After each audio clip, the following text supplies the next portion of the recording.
হরে কৃষ্ণ। দণ্ডবোধ প্রণাম সকলকে। আশা করি সকলে গুরু গৌরাঙ্গের কৃপায় ভালো আছেন। আগামী 30শে শ্রাবণ 16ই আগস্ট শনিবার শ্রী শ্রী কৃষ্ণ জয়ন্তী, শ্রী শ্রী কৃষ্ণ জন্মাষ্টমী ব্রত উপবাস। এই জন্মাষ্টমী শব্দটি একমাত্র শ্রীকৃষ্ণের আবির্ভাবিক প্রযোজ্য, তাই সর্বমঙ্গল মঙ্গলা এই ব্রতটি প্রত্যেক মনুষ্যের পালন করা কর্তব্য। জয়ন্তী শব্দটি আমরা জাগতিক বিচারে কোনো বিখ্যাত ব্যক্তির জন্ম প্রসঙ্গে আমরা ব্যবহার করিয়া থাকি, কিন্তু শাস্ত্র যুক্তিযুক্ত বিচারে শ্রাবণী কৃষ্ণপক্ষের অষ্টমীতে রোহিণী নক্ষত্র যুক্ত হইলেই ওই তিথিকে আমরা জয়ন্তী তিথি বলি আমরা। জয়ন্তী তিথি নামে সুপরিচিত কেন? সর্বপাপ হারিণী সর্বেশ্বরেশ্বর ভগবান শ্রীকৃষ্ণচন্দ্র এই তিথিকে, এই জয়ন্তীকে তিথিকে অবলম্বন করিয়া ধরাধামে আবির্ভূত হইয়াছিলেন। শ্রীকৃষ্ণ জন্মাষ্টমী ব্রত পালনকারীদেরকে জয় এবং পুণ্য প্রদানকারিণী এই জয়ন্তী তিথি, তাই একমাত্র শ্রীকৃষ্ণের জন্মাষ্টমীকেই জয়ন্তী নামেই প্রযোজ্য।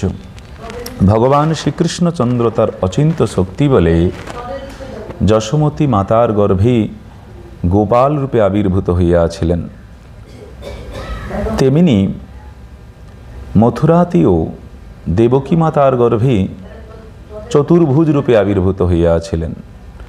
এই ব্রত পালনের মাহাত্ম্য কি? ভবিষ্যৎ পুরাণে শ্রীকৃষ্ণ যুধিষ্ঠির সংবাদে বলিতেছেন, যে স্থানে মানবগণ এই জন্মাষ্টমী ব্রত পালন করিয়া থাকেন, পরাচক্রের দ্বারা ভয়, সেখানে অনাবৃষ্টি, অতিবৃষ্টি এবং কীট পতঙ্গের দ্বারা ভয়, সমস্ত কিছু অশুভ রাশি বিনষ্ট হইয়া থাকে। এবং শ্রাবণী কৃষ্ণ অষ্টমী পালনের দ্বারা কি হয়? ধর্ম, অর্থ, কাম ও মোক্ষ প্রদান করিয়া থাকেন জীবকে। যদি কোনো ব্যক্তি এই জন্মাষ্টমী ব্রতের দিন ভক্ষণ করিয়া থাকেন, পৃথিবীর সমস্ত পাপ তাহাকে স্পর্শ করিয়া থাকে। এমনকি ব্রহ্মহত্যা, গোহত্যা, স্ত্রীবধ, সুরাপান সমস্ত প্রকার মহাপাপ তাকে স্পর্শ করে থাকে। জন্মাষ্টমী ব্রতকে উপেক্ষা করে যদি অন্যান্য কেউ ব্রত আদি পালন করে, তার সমস্ত ব্রত ফল বৃথা, শাস্ত্রে বলিতেছেন। যে নারী জন্মাষ্টমী ব্রত পালন না করেন, পূর্বজন্মে উনি সর্পযোনি লাভ করে বনবাসী হইয়া থাকেন। এই জন্য ব্রত পালনকারী ব্যক্তিদের এমন শাস্ত্রে বলিতেছেন যে স্বয়ং লক্ষ্মী দেবীও তার গৃহে অবস্থান করিয়া থাকেন। কোনো অভাব থাকে না এই জন্মাষ্টমী ব্রত পালনে, এবং শুদ্ধ ভক্তি হয়। এই জন্মাষ্টমী ব্রত পালনে কাল বিধি শাস্ত্রে বর্ণিত করেছেন। শাস্ত্রে বলেছেন, জন্মাষ্টমী ব্রতকাল নির্ণয়ের কথা বলেছেন। শ্রাবণী অষ্টমীতে দিবারাত্র মধ্যে রোহিণী নক্ষত্রে যোগ মুহূর্ত মাত্র হইলেও এই পুণ্যতিথিতে উপবাস করণীয়। বিশেষত রোহিণীযুক্ত অষ্টমীতে যদি বুধবার, সোমবার, নবমী যুক্ত হয়, তবে তাহা কোটি কুল উদ্ধার মুক্তি প্রদান করেন। নবমীযুক্ত অষ্টমীতে রোহিণীর যোগ না থাকিলেও, মানে নবমীযুক্ত অষ্টমীতে রোহিণী যুক্ত না থাকিলেও ব্রত পালন করা যাইবে, কিন্তু সপ্তমী বিদ্ধ অষ্টমী ব্রত পালন করা যাইবে না।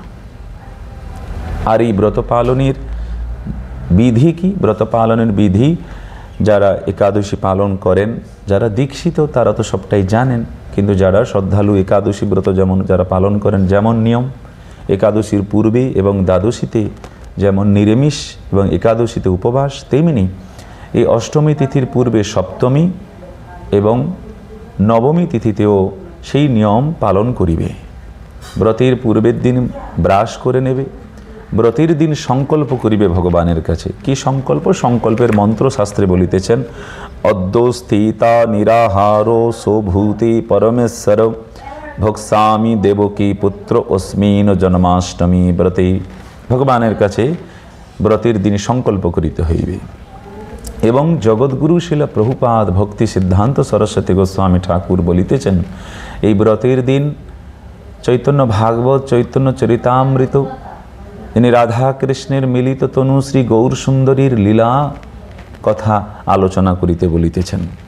ব্রতের দিন সুন্দর রূপে ভগবানকে বিভিন্ন বিভিন্ন পুষ্পের দ্বারা সুসজ্জিত করিয়া মন্দির সুসজ্জিত করিতে হইবে এবং যশোমতী মাতা, নন্দ মহারাজ, গোবৎসলাদি এবং সখীগণকে ভগবানের বালগোপালের শ্রীচিত্রপর্শী বিগ্রহকে সুন্দর সুন্দর ফুলের দ্বারা সুসজ্জিত করি সেখানে ষোড়শ উপাচারে নন্দ মহারাজ, যশোমতী মাতা এবং বালগোপালকে সেখানে ষোড়শ উপাচারে অভিষেক করিতে বলিতেছেন। এইভাবে ব্রতের দিন রাত্রি জাগরণ করিতে বলিতেছেন। শ্রবণ, কীর্তন, নাম সংকীর্তনের দ্বারা রাত্রি জাগরণীয় বিধি। এই রাত্রি জাগরণ করিলে কি হইবে? আজন্মার্জিত সমস্ত পাপ জীবের নষ্ট হইয়া যাইবে। তার পরের দিন গীত নিত্যাদি এবং পরের দিন নন্দ উৎসব, প্রাতকালীন নিত্য ধর্ম নিত্যকর্ম পালন করে ভগবানের অর্চনাদি করার পর মহোৎসব অনুষ্ঠিত হইবে, নন্দ উৎসব। এবং পরদিন পারণ হলো 9:34 মধ্যে পারণ ভগবানের শ্রীকৃষ্ণের জন্মাষ্টমী ব্রতের পরদিন পারণ হলো 9:34 মধ্যে।